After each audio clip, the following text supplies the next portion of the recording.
क्या आपने कभी गौर किया है, जैसे ही आप नहाने जाते हैं अचानक पेशाब का दबाव बढ़ जाता है। कभी ऐसा लगता है कि अभी तक कुछ नहीं था, लेकिन जैसे ही पानी शरीर को छूता है पेशाब की इच्छा जाग जाती है। क्या ये बस एक संयोग है या इसके पीछे कोई खास वजह छुपी है? जिंदगी में कोई भी घटना बस यूं ही नहीं होती, हर छोटी छोटी चीज के पीछे कोई ना कोई वजह होती है। अब सवाल ये उठता है कि नहाते वक्त हमें पेशाब क्यों आती है? क्या ये हमारे शरीर की कोई कमजोरी है? क्या ये किसी बीमारी का संकेत है, या फिर ये दिमाग और शरीर के बीच गहरे रिश्ते की तरफ इशारा करता है? बस सोचो, अगर ये सिर्फ शरीर का एक सामान्य काम होता तो हर कोई इसे इतना गहराई से क्यों महसूस करता? नहाना सिर्फ साफ सफाई का मामला नहीं है। नहाना एक ऐसा प्रक्रिया है जिसमें शरीर, दिमाग और आपकी पूरी चेतना जुड़ी होती है। पानी, जिसे सबसे पवित्र तत्व माना जाता है, सिर्फ आपके शरीर को नहीं धोता बल्कि आपके अंदर जमा थकान, तनाव और दबाव को भी धो देता है। और जैसे जैसे शरीर हल्का हो जाता है उसका दबाव पेशाब के रूप में बाहर निकलता है। लेकिन ये तो बस सतह की बात है, असली कहानी इससे कहीं गहरी है। क्योंकि शरीर का हर अनुभव मन का भी अनुभव होता है और मन का हर अनुभव शरीर में उतरता है। तो जब आप नहाते हैं ये सिर्फ एक जैविक प्रक्रिया नहीं है, ये आपके मन और शरीर के बीच एक बातचीत है। अब सोचो, जब पानी तुम्हारे शरीर को छूता है तो क्या होता है? तुम्हारी त्वचा के हर रोम छिद्र में हलचल मच जाती है, तंत्र का तंत्र सक्रिय हो जाता है। ठंडक या गर्म पानी का एहसास दिमाग को ये बताता है कि शरीर को कुछ छोड़ने की जरूरत है और उसका पहला तरीका पेशाब करना होता है। लेकिन ये पूरी सच्चाई नहीं है, क्योंकि अगर ये सिर्फ ठंडे पानी का असर होता तो फिर जब हम गर्म पानी से नहाते हैं तो ये क्यों होता? अगर ये सिर्फ मूत्राशय की वजह से होता तो नहाने से पहले ये क्यों नहीं होता और पानी गिरते ही अचानक क्यों होता है? यही वो राज्य है जो लोगों को हैरान कर देता है। जैसे ही आप नहाना शुरू करते हैं शरीर आराम की स्थिति में चला जाता है, और जैसे ही शरीर आराम करता है सबसे पहले वो दबाव को रिलीज कर देता है। ये दबाव कभी पेशाब के रूप में दिखता है, कभी गहरी सांसों में और कभी थकान के एहसास में।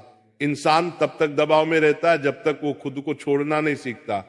नहाना, पानी में डूबना, ये सब काम इसलिए अच्छे लगते हैं क्योंकि ये आपके अंदर के बोझ को हटा देते हैं।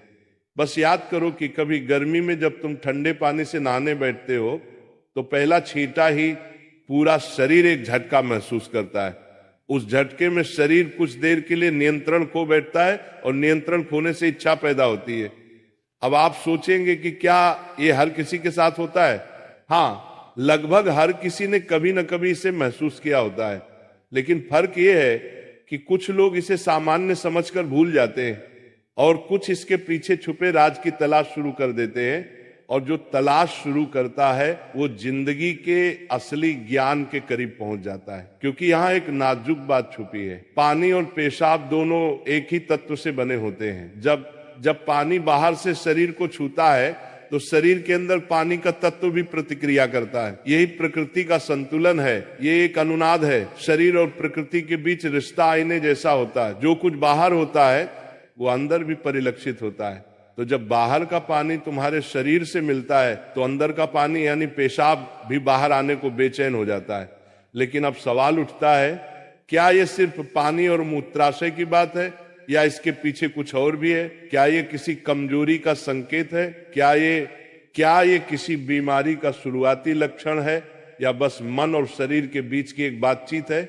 यहीं से हमारी यात्रा शुरू होती है, शरीर के विज्ञान से लेकर आध्यात्मिक दृष्टि तक। क्योंकि अगर हम इसे बिना समझे सामान्य कहकर नजरअंदाज कर देंगे तो हम जीवन के एक बहुत बड़े संकेत को खो देंगे। तो चलिए अब इस रहस्य को और गहराई से समझते हैं। हर बार जब तुम कुछ छोड़ते हो, कुछ रिहा करते हो, तो वो तुम्हारे बोझ से आजादी देता है।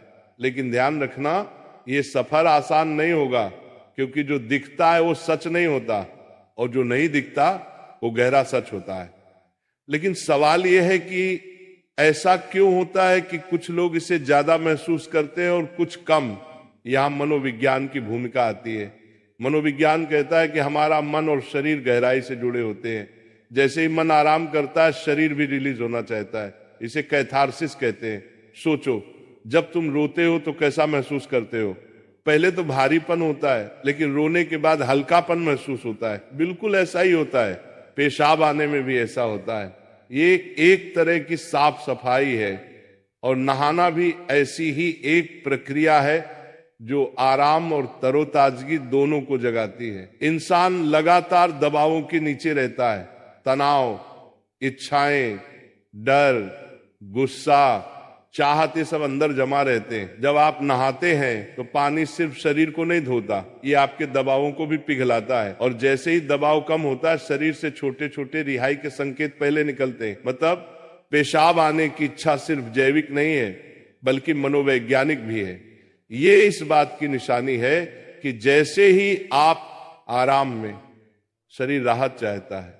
पानी सिर्फ शरीर को साफ नहीं करता, ये आपके अवचेतन तक पहुंचता है, क्योंकि पानी का अस्तित्व बहुत गहरा है।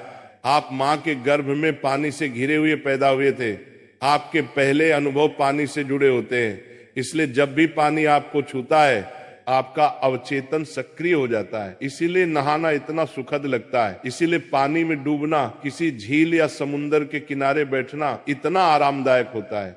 और इसीलिए जब भी शरीर पानी से टच करता है तो वह तुरंत राहत चाहता है, क्योंकि ये उसकी सबसे पहली अनुभूति होती है। हर बार जब पानी तुम्हें छूता है तो गर्भाशय का अनुभव वापस आ जाता है। गर्भ में तुम पूरी तरह आराम में थे, कोई तनाव नहीं, कोई दबाव नहीं। पानी का माहौल और राहत पाने का एहसास ही वजह है कि नहाते वक्त पेशाब आना स्वाभाविक होता है। लेकिन अब एक सवाल बचता है, क्या नहाते वक्त पेशाब आने की इच्छा सिर्फ एक सामान्य रिफ्लेक्स है, या ये किसी बीमारी का संकेत भी हो सकता है? विज्ञान मानता है कि अगर ये बहुत बार होता है, बहुत ज्यादा तलब होती है, आप इसे कंट्रोल नहीं कर पाते, तो ये ओवर एक्टिव ब्लैडर या किसी और मेडिकल कंडीशन का संकेत हो सकता है। लेकिन अगर ये कभी कभार होता है तो ये बिल्कुल नेचुरल है, बिल्कुल सामान्य है। अब सोचो, क्या आपने कभी ध्यान दिया कि ये तलब तभी बढ़ती है जब पानी डाला जाता है? मतलब यहां ट्रिगर पानी है, और पानी सिर्फ शरीर को नहीं छूता, बल्कि दिमाग और सबकॉन्शियस को भी। तो असली सवाल यह है कि क्या आप इसे बस एक प्रॉब्लम मानकर नजरअंदाज कर देंगे, या इसे एक संकेत के रूप में लेंगे कि दोनों शरीर और मन को आराम चाहिए, हल्कापन चाहिए, आजादी चाहिए। हर तरह की रिहाई सिर्फ जैविक नहीं होती, यह आध्यात्मिक भी होती है। आपको छोटे छोटे रिहाई के मौके दिए गए हैं ताकि आप एक बड़े रिहाई की तरफ बढ़ सकें। पेशाब, आंसू, हंसी, ये छोटे रिहाई के तरीके हैं, लेकिन ध्यान सबसे बड़ी रिहाई है। मतलब अगर आप समझ पाओ कि इच्छा क्यों आती है, तो ये सिर्फ एक शारीरिक अनुभव नहीं रहेगी, बल्कि ध्यान की तरफ एक कदम बनेगी। चलो अब नाम जप करते हैं राधा रानी का, तो मेरे साथ बोलेंगे, राधे राधे, जय राधा रानी की जय, राधा रानी की जय, राधा रानी।